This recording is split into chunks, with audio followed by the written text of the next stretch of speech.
I was a poor college student. I worked part-time at, of all places, Outback Steakhouse in Australia.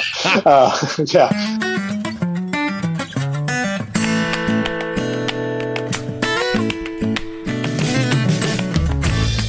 Welcome to another episode of Chewing the Fat. I am your host, Big Rob. Thank you so much for tuning in. Thank you for the likes, the follows, and I can't say thank you enough for the coffees that you bought me at chewingthefatbr.com. Thank you so much. It really does mean a lot that you are getting something out of this podcast. It is one of the things I am truly thankful for as we are doing some thankfulness episodes this month as we get closer to the Thanksgiving holiday. I am thankful for friendship, and especially this one gentleman that we have on the line right now, joining us from Boise, Idaho, John Hosmer. Hello, hello. Thanks for having me. Thank you, John. How are you doing, buddy? Good, man. It's been a few years, hasn't it? I think the last time I was in Augusta was, I've been in Boise now for over 4 years. Yeah. So it's been 4.5 years. Wow. The last time I was there, I think we caught up because I just got back from Morocco. So it's a pretty big life transition right then. Yeah. You, John and I worked together in retail, and you had moved to Augusta from, was Augusta Portland. first? Where was it? Portland. Okay. Yeah. And let me just be real honest with you about this. When they showed the commercials about like the most interesting man, John was always my most interesting man because he has traveled more, seen more stuff, done more things than I can scarcely imagine. So I loved sitting, just listening to you tell tales of the places you've been. And that's one reason why I wanted to have you here. Thanks, man. Yeah. North Augusta is home. I wasn't born there, but I was raised there. So I spent a lot of years, right around the corner from you. So it doesn't feel as much like home anymore, but right. Yeah, there's still some roots there for sure. Yeah.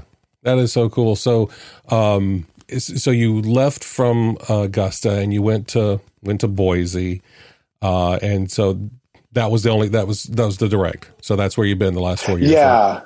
yeah. No moves. Hopefully, I'm hoping I'm done with interstate or national moves for a while. It's hard for me to ever say someplace I'll be somewhere forever at this point in my life. I always want to keep the door open to, who knows? You just never know what opportunities, what doors might open. But Boise's a really great place. I've always loved the mountains. Living in Portland, as much as I loved Portland, it's a wild place, man. It is. The traffic is crazy. It's super expensive. But the food is amazing. The sea, you're an hour from the beach, you're an hour from the mountains, right. But that's why everybody moves there. That's why it's so expensive. And Boise is kind of, it used to be the more affordable one. It's not quite as affordable as it used to be. Oh, wow. But it has a lot of, we've got mountains. We've got, if you like being outside, year round, there's so much to do here. We've got a big ski slope that's 45 minutes. It literally looks over Boise. You can see it lit up at night from a long way off. And we've got a river that goes right through downtown that everybody floats down in the summer. It's lots of hiking. It's like an outdoors person's paradise. Yeah, and if the Boise Visitors and Conventions Bureau is not listening to that, I need to make sure I tag them for that, because that is a stellar job of pushing the high points of Boise. Have you always been that type of adventurous spirit, even when you were a kid and stuff like that? Yeah, I think as a kid, I was actually pretty cautious. Really? I was very much a rule follower. I was raised very religiously, and I think that upbringing informed a lot of the rule following. I think I'm trying to think of what flipped that switch for me. And I remember being in my maybe sometime right after graduating from high school. You're trying to figure out what you want to do with your life. Right. Who are you? What's the future going to look like? You're really developing a self for sure. at that point. And my early 20s, I remember even as a kid, I had heard about the Appalachian Trail. And it just was something that had always stuck in my mind that I thought was really cool. I didn't really know anything about it. I just knew it was a really long hiking trail. And it just seemed cool. And early 20s, I had a pretty good job working. I was actually working for the city of North Augusta. And I was a kid, essentially. I still lived at home. And so I had this money. And I was going, well, what do I do? And I went, I want to go backpacking. I can't tell you what sparked the idea. I think I was about 21 and I just went, I want to go backpacking. And so I started researching it and looking into gear and figuring things out. And I spent months and months planning it and didn't plan the timing of it very well. I decided to start, I was only going to be doing it was like probably a 6-day hike, but I wanted to start at the very, very beginning of the AT, the Appalachian Trail, and thought, well, why don't I go the day after Thanksgiving? I'll start on Black Friday. And thinking, it's the South. How cold is North Augusta the day after Thanksgiving? You probably need to wear pants, maybe a light jacket. But it's really not too bad. Well, the North Georgia mountains get significantly colder than North Augusta did the day after Thanksgiving. So I started my trip that day, and I think probably my second day it started raining, and by like the fourth day it was dumping snow. It shows how well I researched it. All of my clothes were cotton.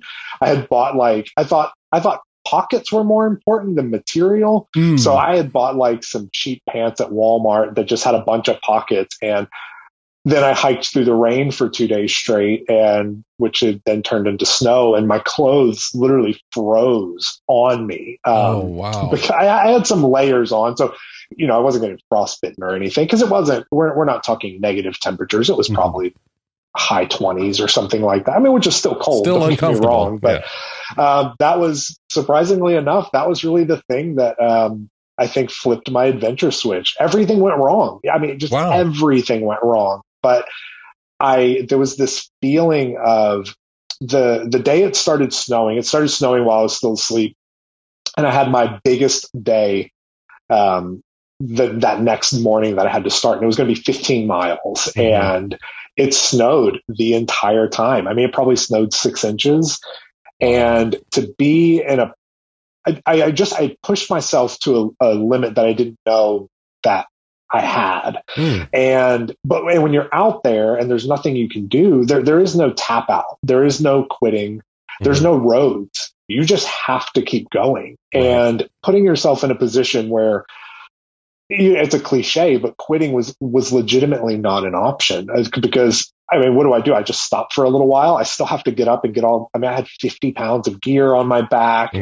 I just had to keep going, and getting to the end of that and looking back and going, holy shit, like I did it and I'm okay. Like I was cold and I was miserable in the moment, but that high of I just survived this really difficult thing. It gave me a lot of confidence to push myself into some places that people might be afraid to go. And I think ultimately that's what led to, maybe we'll touch on this in a little bit, but moving to Australia a few years later, packing up my life, selling everything, and just going for it, just trying. And that worked super well. Didn't work so well when I tried it with Morocco, but also I go, okay, like once you've lost everything, you go, well, whatever, we'll start over. Yeah, for sure. And so for folks who don't know, where does the AT Trail start at then? Where'd you get on it? Yeah, it starts in North Georgia. I don't remember the name. There's kind of, interestingly, there's kind of several starting locations. You can start in North Georgia, or you can start in Maine. And so it depends on if you want to go northbound or southbound. And then you start at a different time. So I started in Georgia, obviously, but there's also the official Appalachian Trail starts literally on top of a mountain. Again, I don't remember the name of it, which makes me feel like a bad hiker, but it's there's an approach trail as Mm-hmm. well that starts at Amicalola Falls, Okay. which I believe is one of the tallest waterfalls in Georgia. Just beautiful. Mm-hmm. So I wanted to do, I'm one of those who, like if I play a video game, I want to do everything. I need to 100% complete clear. Right. And I felt like with Appalachian Trail, I had to go, okay, I have to do the approach trail too, which meant the very first thing we did was like about 750 steps to the top of that waterfall. And then we were actually in the dirt. So, yeah, it's a very complicated answer to what should be a pretty simple question. No. I mean, as someone who is not an outdoorsy necessarily type person, although I did hike part of the Appalachian Trail. Okay. We some folks from work got together. Actually, it was last year. Everybody was, had tested and was negative and things like that. And some of the guys we got a cabin up in Blue Ridge, Georgia, and about 20 or 30 miles away, there was an easy hike. Because again, being a 400-pound person, hiking is not high on my list of things to do. Probably should be, but it's not. And it was a short hike. It was like only a mile in to a waterfall. Yeah. So there was like a goal. There was, you know what I mean? And it was easy access, but it crossed over a part of the AT Trail. I can't remember the name of the part that it crossed over through there, but it was like, we took pictures by the AT Trail sign. I was like, hey, we're actually hiked this much, about 4 inches of the AT Trail. Yeah. We hiked it. Yay. So, that's amazing. But just beautiful. And I can see the attraction of that in the quietness. And we went in like September. So September in the South might as well be, July in the South. You know what I mean? It's still warm, right. But you're in the canopy, shaded the whole time, and it was just great. Even that little bit of elevation, it cools things down a little bit. It's like you said, it's still September in Georgia, but the mountains are there's just something different about them. Yeah.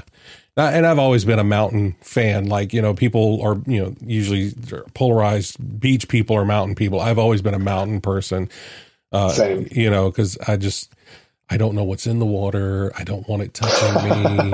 At least if a bear's coming, I can see it and like, well, okay, it's not a surprise. Right. Well, and I feel like for the beach, there's so many different levels of beach. Right. And, Myrtle Beach, Hilton Head, it's fine. I understand why people love it, but I feel like I don't live there anymore. So I didn't want to be too abrasive about it. But when you've seen, don't get me wrong, Pacific Coast beaches, the Oregon coast is not a swimming beach. It is beautiful, but it is not a beach for the water. Right. That is a beach where you are in your hoodies and you're bundled up. But, if I'm going to go to the beach, I was in Belize this time about 2 months ago. Like that is where I'm okay with the beach. Right. Yeah. And when I worked in Birmingham, we'd go down to Pensacola, Florida. So you're in the Gulf. The Gulf beach is completely different than any Atlantic beach at all. Where you have that white sand, you have that turquoise water. And it was gorgeous. And of course, we took a trip too many years ago now to Maui and to see the beaches that are there. Yeah. Those are beaches you just kind of stand on and look in awe and soak that in for sure. Even in Belize, we stayed in these little cabanas in this kind of tucked away area. We weren't on the mainland. It's not technically an island. It's in an area called San Pedro. And when you get in the water, it was bath temperature. So it was super warm and there was just fish everywhere. So you've just got all these tropical fish swimming around you. And that is that's a better beach experience for me than, hanging out at Hilton Head or Island or something for sure. Right. Yeah, no, I totally get that. You did mention about living in Australia for a while. There's some weird stuff that goes on in animals and creatures and great white sharks and things like that in Australia. How did you get to Australia? Yeah, it's kind of going back to that, what I mentioned a few minutes ago about kind of that sense of putting yourself in a situation where you don't really know what's going to happen, but there's not a real easy eject button either. I think that a lot of times we create these like escape routes for ourselves. If things get a little bit too uncomfortable, or if it's a little bit too scary, I can go back to what I'm comfortable with. And I think there's something to be said for putting yourself into a position that you can't get out of, not as easily, because it kind of forces you to see it through, at least to some degree. You can't try it out for 4 days and then go, hey, this isn't for me. Even with hiking, after that 6-day hike, I could have said, oh, I don't think this is my thing, and not do it again. But yeah, I was really still kind of unsure of what I wanted to do with my life. I was still very religious at the time, and I decided to go to a school down there that would really let me get involved with some of the music stuff that I had been doing.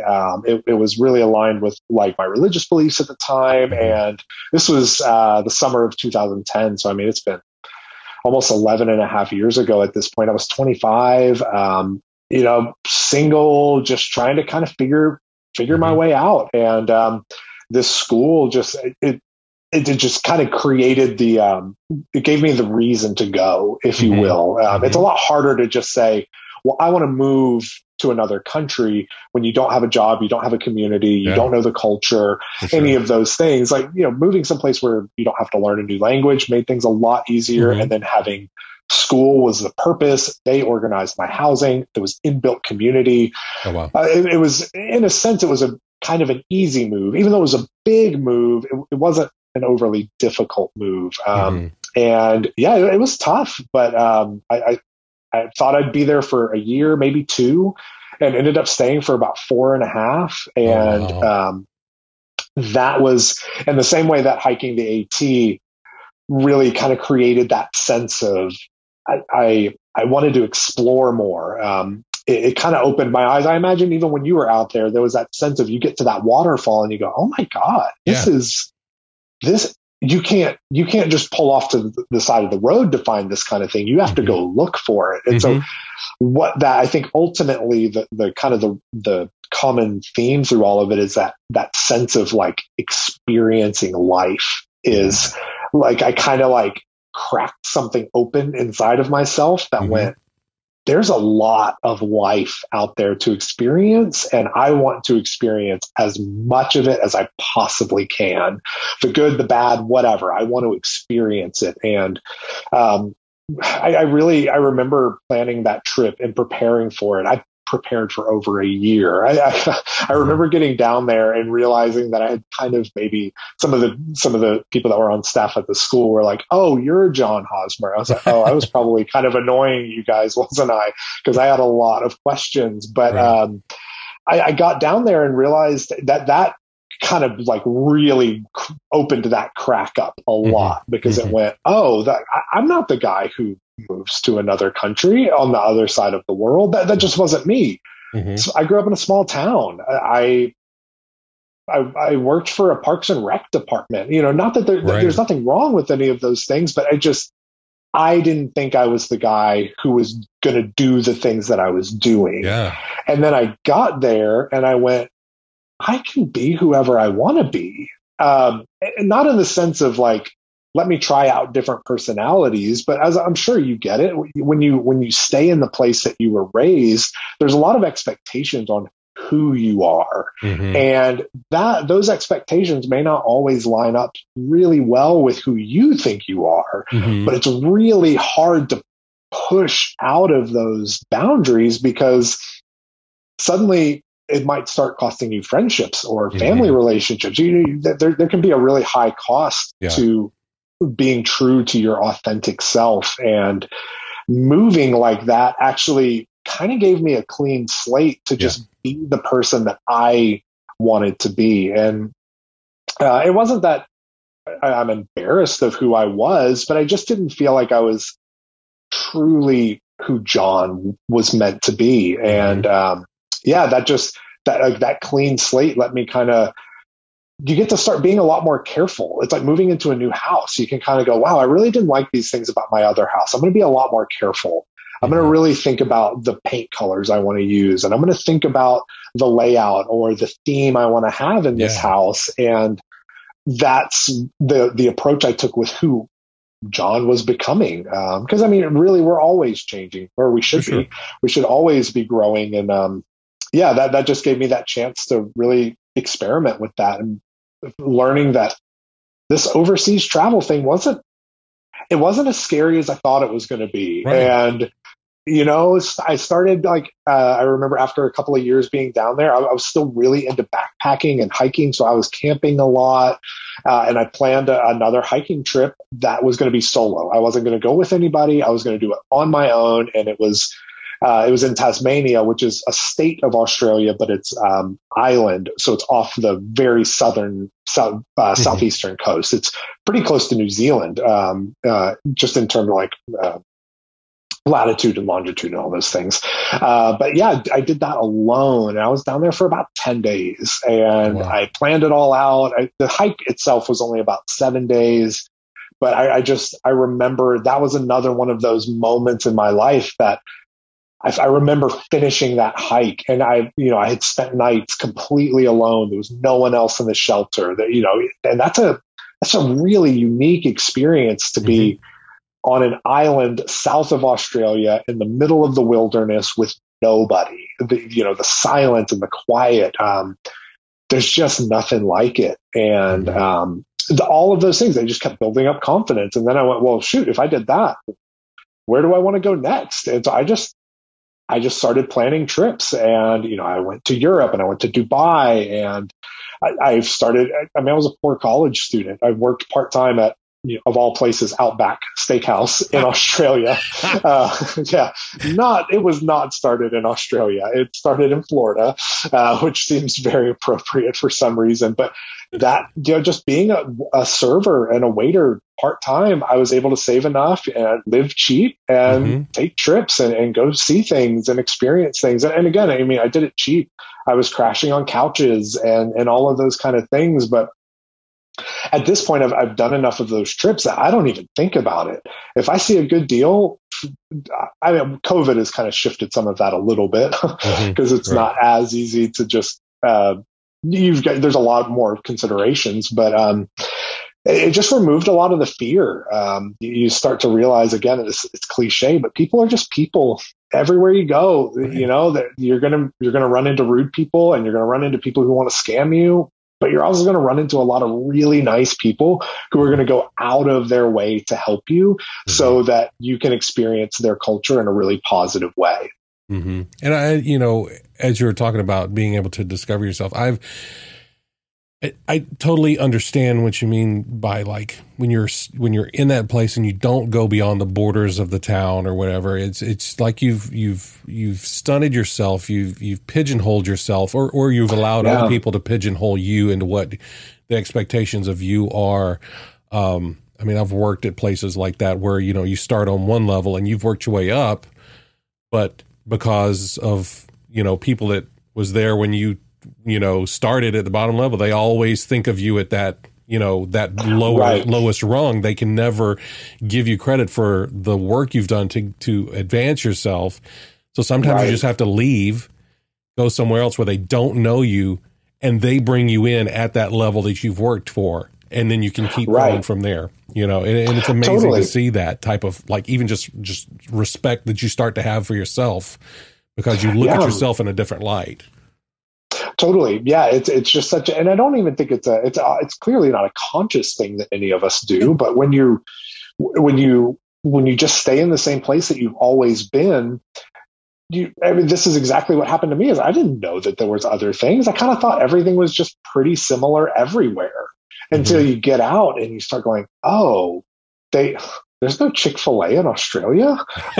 How am I supposed to stay here? I literally had my mom send me Chick-fil-A sauce because I loved it so much. Yeah. But you just don't know. You don't know what you don't know. And that's okay. And I'm really passionate about trying to push people to experience new things, because it doesn't just have a tiny impact, it changes so much of your worldview and how you see life and how you experience life and what you want from life. And I think that it can create a little bit of discontentment sometimes, but I think that can be good because that pushes you to do more and to build more and to not be complacent. Right. Yeah. To take more chances, to, if you see something within you or something within your circle that's annoying you constantly, it's like, okay, I'm going to need to remove that because I want to put something else in there. It's a maturity too. You've grown literally, Yeah. There's almost a sense of, I think back when we did work together, there were certain metrics that we had to meet. And if I was at 100% on those metrics, it just made me nervous because I was trying to maintain this level of, perfection essentially. And so I put more and more pressure on myself to maintain that. And as soon as you got the one thing that knocked you down a little bit, all of that pressure came off because I went, oh, okay, well, I'm not at 100% anymore. As long as I'm over where I need to be, we're good. Yeah, because statistically, I can't get back to 100 now, during so this quarter or whatever. Right. Exactly. I don't have to put that pressure on myself because I've already not been at 100%. So even if I'm at 100% for the rest of the time, the best I'm going to get to is 99%. Right. And I kind of think that we all need to get knocked down to not 100 pretty regularly. Failing is really good for us because if you never fail, you're never going to change. You're never going to grow. And I think that, that goes back to what you're talking about with maturity. It's very hard to grow and mature if you don't have any bumps and if you don't have anything really just catastrophically fail.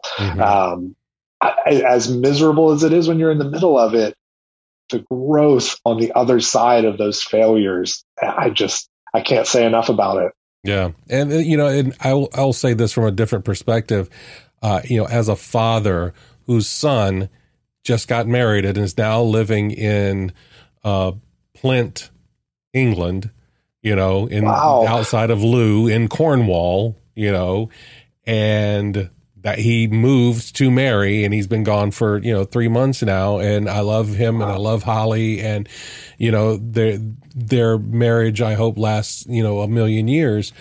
But it's so scary as a father because we want to smooth those roads. We want to, those bumps that I ran into, I don't want him to have to deal with that stuff.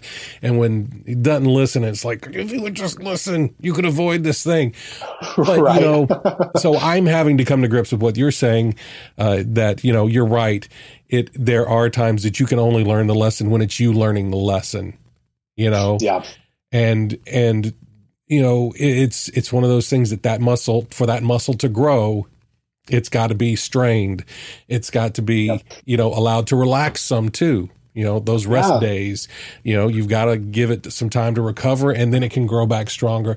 And that's as a father, that's a hard thing for me to let go of and let go. Yeah. But yeah, but I 100% agree with you. It is one of those things where you've got to see the world. As I get older, I realize I've got more years behind me than I have in front of me, statistically. Having just turned 49, it's statistically probably not going to be 98. So, so what am I doing to make the most of those hours, minutes, moments that I have left? Yeah, that's something I haven't necessarily thought of it in those terms. Maybe because I'm 36, so hopefully I have more years in front of me than I have behind me. You probably do. I've thought a lot about my deathbed. I shouldn't say a lot, but I filter a lot of things through that of going, is this going to be important or meaningful on my deathbed? What am I going to wish I would have done more of? Yeah. And one of those answers that I always go back to is, am I going to regret that I spent the money on a plane ticket or am I going to regret that I didn't go to the place? Wow. I don't think I'm going to remember the money on my deathbed, I'm going to my goal is to be able to look back on my life with just such a sense of fullness and to go, it all didn't work out. I had a lot of things fall apart, but I fucking tried. At the end of the day, that's all that I can say is I gave it everything that I had, and I took the chances and I took the risks. And, like Indiana Jones, sometimes I stepped out into nothing and I fell hard, but sometimes there was something there. And I've learned that even after a really hard fall, I've lost everything several times, and I'm still a happy guy most of the time. And I've been able to recover. It's just money at the end of the day. And I know that's something that can kind of be said out of a place of privilege, because some people really are wondering where their next meal is going to come from or how they're going to pay rent. I've been there where I had less than $100 in the bank, didn't know how I was going to pay rent, didn't know how I was going to get food. And, I buckled down and I figured it out, and I had a little bit of help from a girlfriend or whatever it may have been. But, you can make it happen. And those tough times can really, they can really birth a lot of strength. So John, this is the second segment of the show. This is where we start to talk a little bit more about you personally in your journey as someone who deals with depression, anxiety, down days. Some days are not as bad as others. It's something I think it's important that we talk about and have conversations about to get rid of some of that stigma of those things of mental health. So I always like to ask guests, what do you do to stay positive, and how do you keep the dark at bay? Yeah, I think I love that that's such a focal point of your life and the whole point of the podcast. I think it is really important. And, I think on one level, I don't mean this in any kind of contradictory way, but I don't think that staying positive is actually always the right thing. I think something that has actually really, really helped me over the years, without getting into a bunch of detail, I went through a divorce after getting cheated on. I lost my faith. I've lost, the move to Morocco. I lost everything coming back from that because of some false promises along the way. And I think through some of those things, I tried to stay really, really positive. And I think what I found was that was really repressing a lot of very valid feelings and emotions. And when I started giving myself permission to feel whatever I was feeling, there was a lot of freedom in that. Now that you can't stop there, because to your point, like, how do you keep the darkness at bay? We have times of darkness no matter what we do. And a regular day, up here in Idaho, it gets dark real early. It's real. The flip side is we have really long summer nights. It doesn't get dark until after 10, which is amazing. But winters, there's a lot of darkness. And I think we need to acknowledge that darkness is real and that it exists. And ignoring it or whatever is really going to come back to bite you. So I do encourage people to feel what they feel, but don't stop there. You want to, I think, to keep that at bay, you find those healthy habits. There's a lot of different things. I think if you've only got one thing that you can go to, that can be hard as well. I encourage a lot of people to find those things that give you life, whatever it might be. As I was last year going through the divorce in the midst of a pandemic, in the midst of losing my faith, it was really hard to know who I was. I talked 20 minutes ago or whatever about really rebuilding a sense of self. I had that blank slate, and a lot of the things I had rebuilt got ripped out from under me. So I was kind of at a blank slate again going, and that was really depressing because I had worked really, really hard. I had moved and sacrificed, and I had given up a lot of opportunities. I mean, even when we worked together, there was a lot of opportunities that I passed on because I had my eyes so set on where I thought I was going to be going with my life. And I don't regret that I pursued that path as passionately as I did, but none of it worked out. It literally all failed.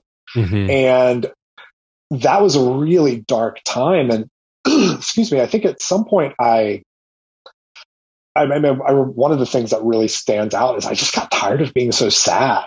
And I got really tired of just what my life was looking like. I felt like I didn't have any control. There was a lot of things that were happening that were way outside of my control. And I started trying to take some of that control back in little ways. I had been gaining weight because we were in lockdown. What else are you going to do? I was drinking wine, and I was eating snacks, and I was just watching TV and playing video games all the time. And I was just tired of my clothes being tight because we were starting to go back into the office. This is, a lot of this started happening probably, last summer of 2020 is when a lot of the things started kind of falling apart. And there was something in my mind that just flipped because I knew I was depressed.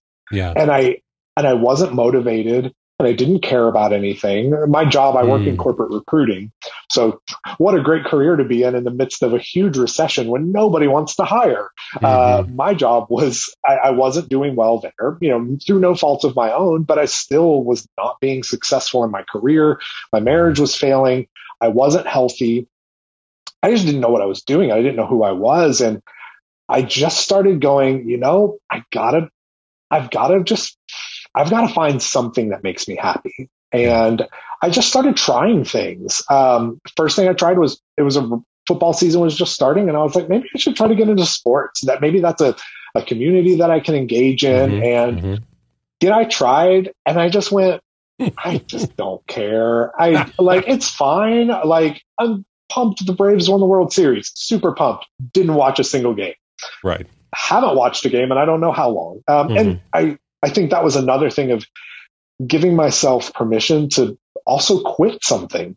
I think that there's so much to be said for determination. What I talked about with the hike of quitting wasn't an option, but quitting is a viable option for a lot of things. And I don't think we should hold ourselves too tightly to certain things. There's obviously things that we do need to hold on to, but I think most things should be up for conversation at the very least about quitting. And so I just went, fuck it. If I don't like football, I'm not going to watch football. That's fine. I don't have to, there's not something wrong with me because I don't like football, but I realized I watch cooking shows all the time. I was like, why am I not trying to cook? I should try to cook some of these things I see. So I started doing that. And that was like a little glimmer of light because I was going, I'm getting better at this, and I'm learning about it, and I'm starting to understand it. And that was a really amazing thing for me because we have to cook. And rather than just throwing a frozen pizza in the oven every night, I still do that occasionally. There's nothing wrong with the frozen pizza.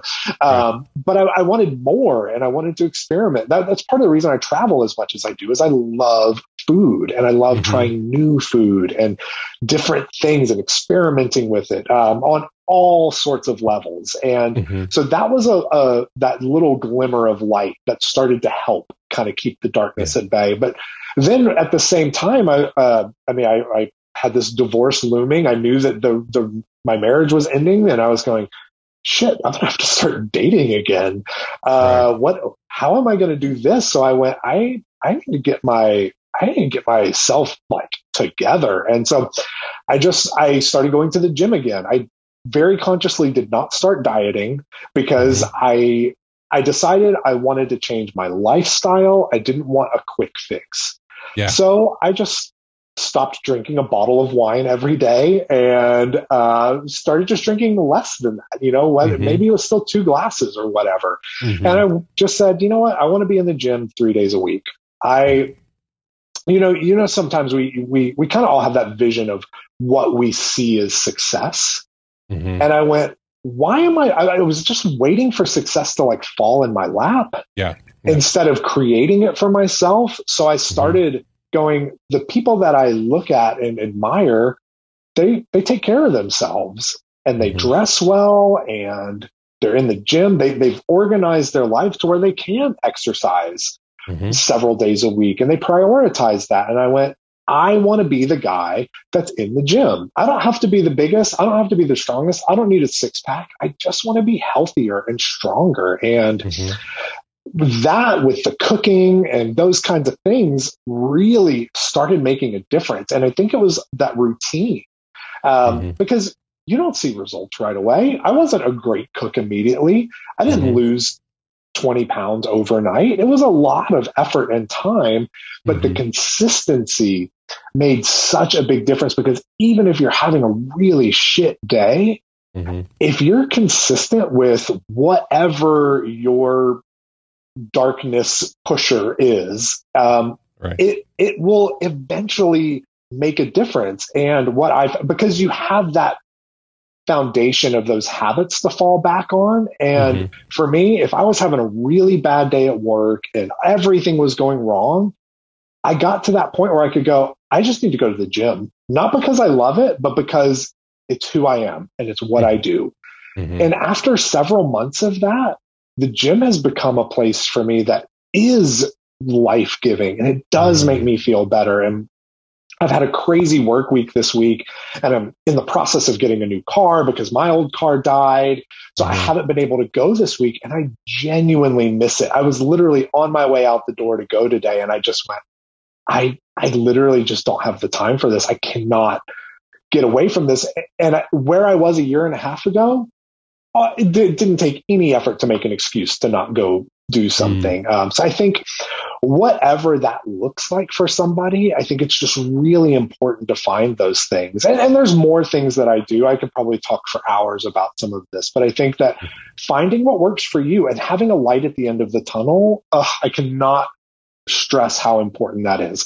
If it's a vacation, if you're taking a couple of days off from work, if it's a new video game coming out, if it's a movie, you've got to give yourself markers along the way that you can go, hey, this is going to be a day when I can just completely disconnect. That was my Belize trip that I took a couple of months ago. It was mid-September. I booked it probably end of March, early April. And there was just a lot of really hard things that I had to work through this year. And I was millimeters away from canceling that trip. And I just went, no, I have to go do something for myself. And I can't say enough for how life-giving, and it just recharged me. And I was just so prepared to come dive back into the nitty-gritty of life. Really healthy habits, which look different for everybody, a light at the end of the tunnel for those markers of progress and that consistency. And I mean, really, I'd say the last thing that I've really been focusing on, I've been reading a book that I recommend to everybody now called The Wise Heart. And it's a lot about like learning to be compassionate with yourself and it's a lot about mindfulness and things like that. And it's just made me very conscious of the energy that I'm putting out. I'm not really into like The Secret, but I do also, because I don't necessarily think you can just manifest whatever you want in your life, but I do believe in the law of attraction, not because you're necessarily, maybe to some level you are attracting those things, but I think when you are in a healthy, positive mindset, it makes you more aware of the good things that are happening. And when you're in a negative mindset, you're more aware of the negative. Both are happening all the time, but our brains we can only take in so much data at one point. So if you're in a really negative mind space, then your brain is going, oh, this is what they're focusing on. So this is what must be important. So it's going to highlight all of the shitty things that are happening in your life. But if you can really push towards, and it's hard, and I have to do it over and over every day, I am just consciously telling myself I'm putting out happy vibes. That is I'm just putting out happiness because that's the goal. And It doesn't always feel like it, but it makes, the more you do it, the more you're conditioning your brain to go, no, let's focus on, show me more positive. I want to see more good things that are happening. And it slowly is becoming habitual. And I'm slowly noticing a real shift in some of my moods, or not that I don't have really shitty days, but I can bounce back from them so much faster because the conditioning and the consistency. I'd say those are the things.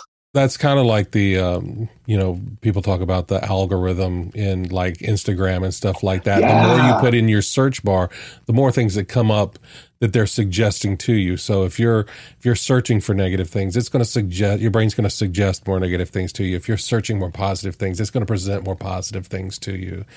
And even just with that example, if you think of an algorithm, the more you think about it on Instagram, like the more time you spend looking at something, even if you don't like it, the more time you spend scrolling through those, the more of those things that you're going to see. So the more time we're spending focusing on, the bad things are real. This is by no means toxic positivity saying just put a happy face on and everything will be okay. But it's that of going, this is real. The Wise Heart, they talk about pain is unavoidable, but suffering is avoidable.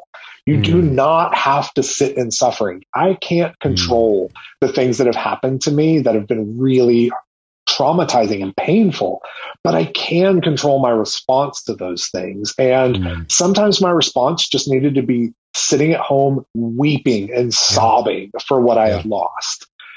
But sometimes it looked like going to the gym. Sometimes it looked like, who knows what, taking my dog for a walk, whatever it was. So I think that those are important. Again, don't just ignore it, but that's not the end of the story. There can be more.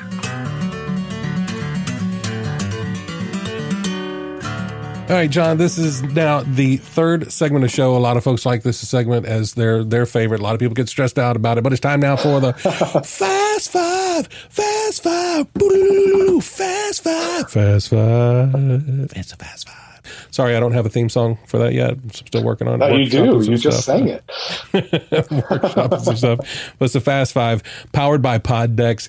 They are great decks of cards that have conversation starters in them. There's an app as well that you can find in your app store. Made for podcasters by my friend Travis Brown. But they're, like I said, they're great conversation starters. If you're getting together with some folks for the holidays and stuff like that, bring out a deck of Pod Decks, ask some questions, get to know some folks. As a matter of fact, if you go to chewinthefatbr.com/poddecks, you can use promo code CHEW, get 10% off your decks. All right. No wrong answers. Here we go. Question number 1. What's the best movie you ever saw on a plane? Bridesmaids.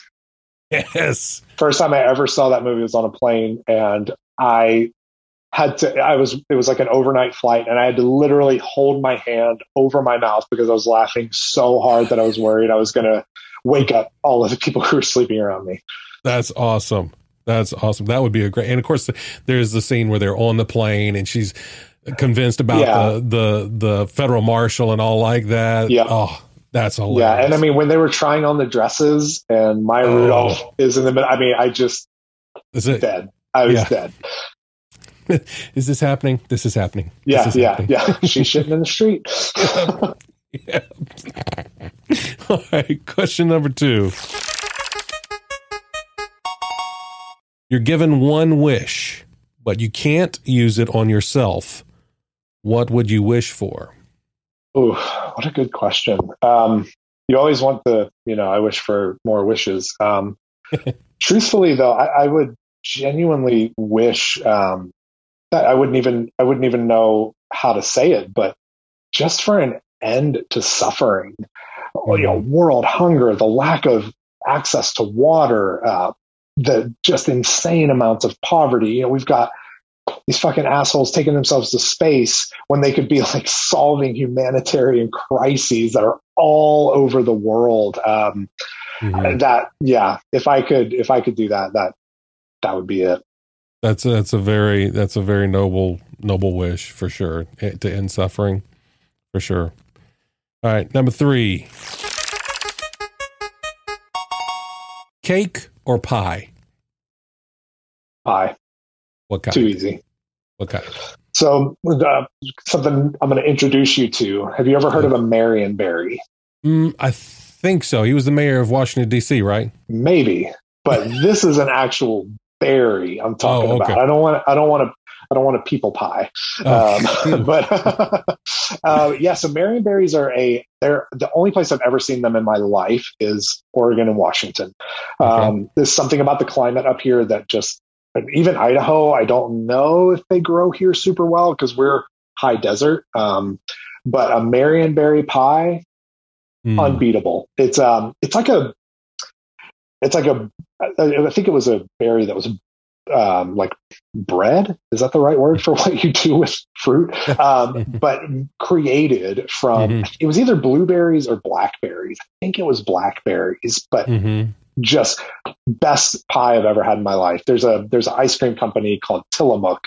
They're like cheese, ice cream, all of that. They make a Marionberry. Yeah. You probably see the cheese, but their ice cream doesn't really come past the Midwest.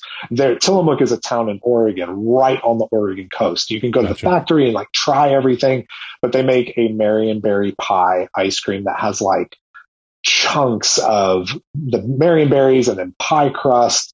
All right. Best thing in the world. All right, I'm gonna have to go online and see if they ship that stuff or something like that. Right, try it. It is life-changing. That's awesome. That's awesome. Marionberry pie. I'm gonna have to try to see if I can find some Marionberries.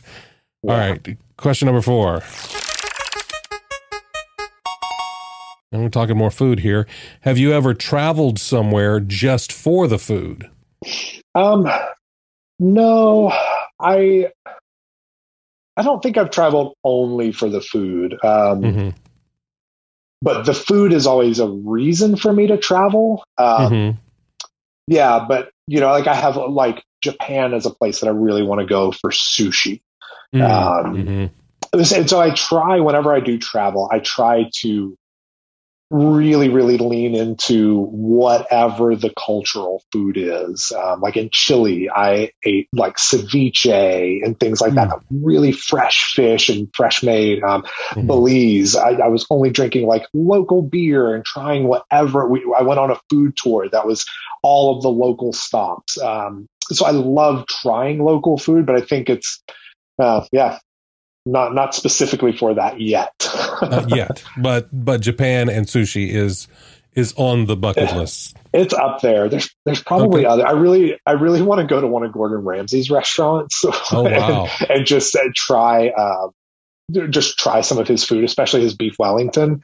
I've just been watching that guy for so much of my life. But I mean, that doesn't really feel like it counts because I can just go to Vegas to eat at a Ramsay restaurant. Yeah, but I mean, I feel like there'd probably be something different if you went to one of his places, in the UK or something like that. Right. I would want it to be a real experience. That's awesome. All right. And question number 5.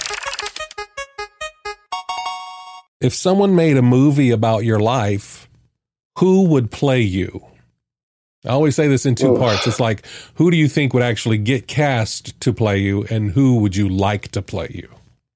Yeah, Chris Pratt would probably do my voice if it was an animated movie because he seems to just be the go-to guy for animated movies at this point. Yeah. Gosh, that's such an interesting question because I don't feel like there's not really any celebrities that I've ever thought I haven't really been compared to any. So I'm really not sure. That's maybe Oscar Isaac. Oh yeah. Who, maybe the beard. He is my beard goals. So I would hope that like maybe he would play like John in his 50s. Okay. Yeah. I think that's what I'm gonna stick with. That's a good one. Yeah. I mean, cause he's got that amazing beard in Dune that's out now. Yeah. And he's a little bit serious. I think that might be it. But also if you've not gone on YouTube and searched for Oscar Isaac singing, he sings great. Really? I don't know if you knew that or not. He sings great. No. And this song lives rent-free in my brain right now. He was on Fallon, and he has a hippopotamus song that he sang for his, I think it was like a lullaby for his son, but it's not a traditional lullaby. He brings out a guitar and plays it, and it's just so good. So if you have a chance, check out YouTube, Oscar Isaac hippopotamus song on Fallon. It's great. And of course he was beard free on that particular episode, but the singing made up for it. And there are other clips of him singing and other things. I was like, I never knew. It's like Hugh Jackman. You just go, how did you get all of that? All of the stuff in one. You can do Broadway, and you're also Wolverine. Come on, man. The range is just unreal. But yeah, check it. I'm going to go back to the rent-free song in my head, Oscar Isaac's hippopotamus song. You got to check it out, and then text me and let me know what you think about it. Yeah. John, that's it. That's our Fast Five, and that's the show. Thank you so much for spending some time with me today. Yeah, of course. Thank you. I've loved this so much. I really appreciate it. If folks want to keep up with you, are you on any of the social medias that folks can keep up with John Hosmer? Yeah, I'm on Instagram at John Hosmer. It's private, but if I know you, I'll accept. I'm just not like super involved on social media. I'm on LinkedIn a lot though. That's my job. So I'm very active and super involved in LinkedIn. So if you're a software engineer looking for a job and you want to move to Boise, let me know. But cool. LinkedIn and Instagram, that's about it for me. There's not a lot of John Hosmers out there, so I'm not too hard to find in the few places I am online. Well, I'll put your links in the show notes as well, so if folks do want to try and reach out, or maybe there's a software engineer that's listening that wants to move to Boise. Apparently it's amazing. I mean, just for the sheer fact that you're there. Just for the fact that you are there, the world's most interesting man, John Hosmer. Thank you so much for being here with me. I really appreciate it, buddy. Yeah, thanks so much, Rob. It was a huge pleasure. Absolutely. And thank you for listening. If you would like to support this podcast, consider going to chewingthefatbr.com and buying me a coffee. I really would appreciate it. Of course, wherever you listen to your podcast, there are links in the show notes. And then also you can check out the links in the bio. And while you're there, I do have the Thanksgiving giveaway that is up right now. That end date is coming up on Monday the 22nd. I would love to be able to share some things from Augusta with you. So if you'd like to enter, you can do that as well. And as always, I look forward to the next time we have to sit a spell and chew the fat.